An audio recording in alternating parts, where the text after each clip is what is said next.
एक कंपनी में काम कर रहे सभी लोग एक सा काम नहीं करते। इसी तरह हमारे शरीर के अंदर भी सभी कोशिकाएं एक सा काम नहीं करती। जैसे मांसपेशियों की कोशिकाएं हरकत पैदा करती हैं, तंत्रिका की कोशिकाएं संकेत प्रवाहित करती हैं, रक्त कोशिकाएं ऑक्सीजन प्रवाहित करती हैं, क्या सिर्फ बैक्टीरिया का खात्मा करती हैं। इसलिए जो कोशिकाएं जिस प्रक्रिया में भाग लेती हैं, उनके अनुसार उन्हें साथ रखा जाता है। इसका मतलब हुआ कि कोई भी कार्य हमारे शरीर के एक हिस्से पर मौजूद कोशिकाओं के ढेर द्वारा किया जाता है। कोशिकाओं के इस ढेर को तंतु या टिश्यू कहते हैं। अब पौधों में भी जीवन होता है, तो उनमें कार्यप्रणाली किस प्रकार बटी होती है? वास्तव में पौधों के ज्यादातर तंतु मृत अवस्था में होते हैं। वो बिल्कुल यांत्रिक मजबूती देने वाले ईंटों या पाइप की तरह होते हैं। अगर आप सोचें तो पौधे एक जगह रुके रहते हैं, यानी वो गतिविधि नहीं कर सकते, क्योंकि उनके ज्यादातर तंतु सिर्फ सहारा देने के लिए यानी यांत्रिक मजबूती देने के लिए होते हैं। और जीवित तंतुओं के मुकाबले मृत तंतु ये मजबूती काफी कम जरूरतों में ही प्रदान कर सकते हैं, है ना? पर जानवरों को खाने, छत और साथी की तलाश में एक जगह से दूसरी जगह जाना पड़ता है। इसके लिए उन्हें ज्यादा ऊर्जा की जरूरत है।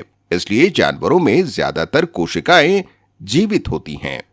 मृत कोशिकाओं में विभाजन नहीं होता, इसलिए पौधों के जीवन काल में कुछ ही तंतु विकसित होते हैं। उनको विकासशील या मेरिस्मेटिक टिश्यू कहते हैं, जिनमें अविभेदित कोशिकाएं शामिल होती हैं।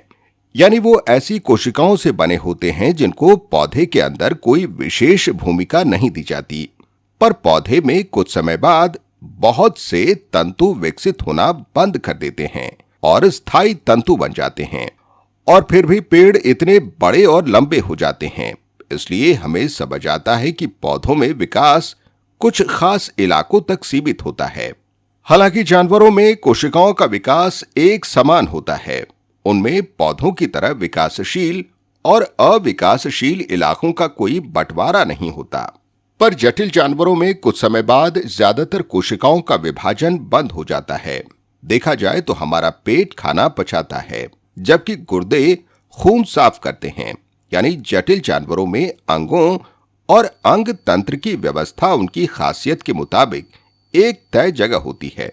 पौधों में ये सब काफी सरल है, या कह सकते हैं बहुत सरल है, क्योंकि उनकी ज्यादातर कोशिकाएं मृत होती हैं। उनमें से कुछ ईंटों का काम करती हैं, तो कुछ पाइपों का, और ऐसे ज्यादातर तंतु पूरे पौधे में वितरित होते हैं। मेरिस्मेटिक टिश्यू से बनी कोशिकाएं एक विशेष भूमिका निभाती हैं और विभाजन की क्षमता खो देती हैं, इसलिए वो स्थायी तंतु बन जाते हैं। पौधों को जीवित और मृत दोनों कोशिकाएं मिलकर कार्यरत रखती हैं। इसके बारे में हम अगले पाठ में जानेंगे। तो हमने देखा पौधों और जानवरों में तंतुओं और यहां तक कि अंग तंत्र की बनावट भी अलग होती है, क्योंकि पौधों को एक जगह पर जीना होता है, जबकि जानवरों को हर पल हरकत करनी होती है।